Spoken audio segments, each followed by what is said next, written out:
Hello, Steve White. Steve Arts 89 here. Rotten Tomatoes. Now, I haven't talked about Rotten Tomatoes for a while. There was some controversy with them around the release of Captain Marvel. They pulled a lot of reviews which they thought were considered to be trolling, which some people thought was actually stacking the decks towards Disney, because these people were real people giving their real opinions and they should count, and the idea that they were being just discredited because they didn't like the film, the assumption being that the film was good and that they were just, if they don't like it, they must be trolls. That was kind of alarming. And the other thing was them removing the, you could vote basically if you wanted to see the film before the film was released. And I, like a lot of people, voted no, because I personally was turned off by a lot of the publicity, Brie Larson, her interviews and stuff like that. But I hadn't seen anything bad about the film, but I still kind of didn't want to see it. The only reason why I saw it was because, like a lot of people, I assumed or was sold on the idea that you had to see the film before you saw Endgame, that it would be important to Endgame that you need to see it. So I think a lot of people saw it for that reason. And if they do a sequel, it's going to have trouble making the same amount of money, because it's not going to have that, oh, you have to see this before Endgame, because Endgame was so huge and it was attached to that. I don't think if it had been released 6 months or a year before with no apparent connection, if it would have done as well, I think that was a huge factor in it doing well. I mean, it's an okay film. It's not great, but it's not bad, and it's not the woke gender politics mess that people were saying it would be. It's just an action film with a female action hero. It's not really... it's not bad. So there was all that drama, but now there's a new, not a drama, but something interesting. After all of this, because originally I think Rotten Tomatoes was open up to anyone, any critic, and then they started qualifying people where only some people could do a review, and some people argued that was bias and that they were stacking the decks towards certain companies or certain types of films or something, and some people were just saying it was eliminating trolls and people who just wanted to troll. So now they've added 600 new critics, and 55% of them are women, and only 10% are YouTubers or people who are from like alternative sources, not like mainstream sort of media or websites or whatever, or magazines or whatever. So that's kind of interesting, and you can look at that as two ways. Either the group, there's about 5,000 critics now, so I'm guessing there's about 4,500 before. Either the critics were predominantly white male in the first place, and this was a problem, and this is just trying to balance it out and make it more diverse, or which is a good thing. If that's the case, I don't know if there's any stats of what the makeup of the critics is. But the other side of this is that the critic pool was already diverse, and they're just trying to stack the deck towards diversity and Marvel and gender politics and Disney and all that. And I don't know which it is. I don't know if that's the case, because I just don't quite buy it on one level. I do see the gender politics in the films, which is an agenda, which has a good intention, but usually kind of alienates people from its purpose because it's so heavy-handed that it just preaches. It comes across as preaching because it's so obvious. And even if you're telling someone something good that they should do and they would probably do, if you preach it at them, just human nature, they're going to not do it. And they're going to say no, like a child that's just defying you for the sake of it. So they really need to learn that lesson, because it's not working in a lot of ways.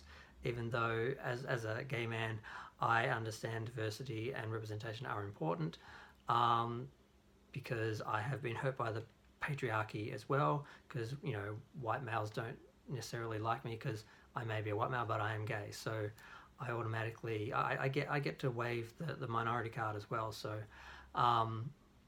and I have to be a little woke whether I like it or not. But I just don't think, if the audience, I don't know, Disney wants to make money, and Rotten Tomatoes wants to make money, and they want to make people make money. So they like their site and use their site. I feel like I'm going to sneeze. So if there isn't an audience there, I just can't believe they're going to keep pushing this agenda if it isn't representative of an actual audience out there. And if they are, they're kind of crazy because they're alienating the actual audience for an audience that isn't there. And that's the argument that the fandom menace and like the haters and all that have, is that we're the audience, you hate us, you're alienating us, we're going to go away, you're going to have no sales, you're going to fail. And in a few cases like Solo, that seems to be the truth, because the fans seem to stay away from that film, and they lost money. The film had a decent audience and made money, but it cost so much money that they lost money. So it was a failure on that level. But people did still see it. Like, people did still go. I went and saw it. Unlike Captain Marvel, where I paid for a leader and then saw Captain Marvel just so I could review it, because I didn't want to give them my money, because I really resented being told by Brie Larson that I wasn't the audience, that she didn't want me in the audience, she didn't want white males over a certain age or whatever. Like, I felt really personally offended by that, and I'm like, I'm not giving her my money. So I didn't, but I still saw the film, and it wasn't bad. I'm not buying it on DVD, so they're not getting my money, because I do feel that if you feel that you're being targeted by someone, by marketing in a negative way, and you take it personally, that is going to reflect in how you spend your money. You're not going to see the film, you're not going to pay for the DVD, you're not going to buy the merchandise, and the company's going to notice that. So whether that's a deliberate, because there's some people trying to do boycotts and stuff in regards to certain films and certain things, and sometimes that works, sometimes it doesn't, but at the end of the day, money does talk. And Disney didn't seem to respect the original trilogy in the source material, and they are now paying for it. Their merchandising isn't selling. There's nothing on the shelves. The new merchandise wasn't selling. They had to go back to some of the old legacy stuff, and that is fact. You can look at, they've put out their numbers, so it's not like fans are just making that up as wishful thinking. The Disney toys are not selling as well. The new movies haven't connected with kids on the same level. Marvel is the big draw now, not Star Wars. Those are things that are not just fan conspiracies. So they need to take that very seriously if they want to make a lot of money in the future. Now, back onto Rotten Tomatoes, I don't think 600, even if they're all women of diverse races being put into that pool, I can't see that tilting the deck, towards anything, because I can't imagine that there were a lot of women and minorities in that list in the first place, because just the nature, I think, of the critics is that they're mostly white men that have been around forever, and some of them have earned their place there by having the experience, but some are just there because we see them as authority figures and authority, so of course you're going to have a white male critic sort of thing, because people are going to listen to that, because that's who we have been trained to see as authority figures, because we've been raised in this patriarchy. So I don't see it as a bad thing. I don't see it really being a problem. If they put on 6,000 or something, and then it was more women diverse, then like I could kind of see how that would be kind of troubling. But I'm not really bothered by this. But it just depends on what their intention is. Are they cherry picking people to like films that they want to like because they're owned by a company that's owned by Disney or something like that?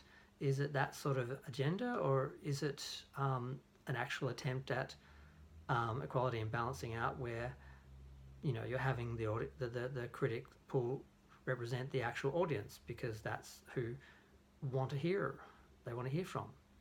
So I'm not sure, but I just found it really interesting that they are going this way, because it is being taken poorly by some people, but I'm not sure it could possibly be as bad as what they think, because there just aren't enough. Even if, like I said, if it was all women and all minorities, it still wouldn't outbalance anything.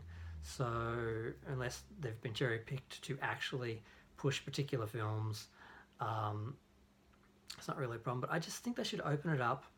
And if you run a proper blog or a proper website, or belong to a TV or news station, media station, I think you should just be able to do a review, as long as you can show that someone is paying you for your opinion, You're not just, I guess, a blogger or a YouTuber.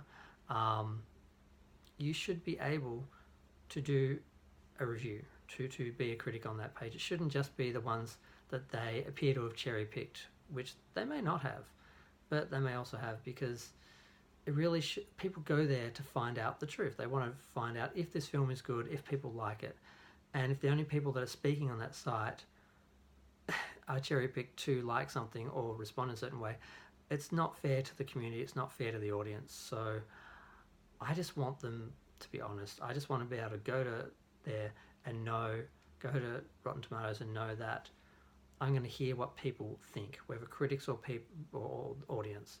And at the moment, I'm not sure if I'm getting that from them. I'm not sure if there was a trolling problem and they're countering that, or if there was a bias problem and people are reacting to that. I'm not sure what it is, because I haven't done enough research to really know. But I'm just going to leave it there.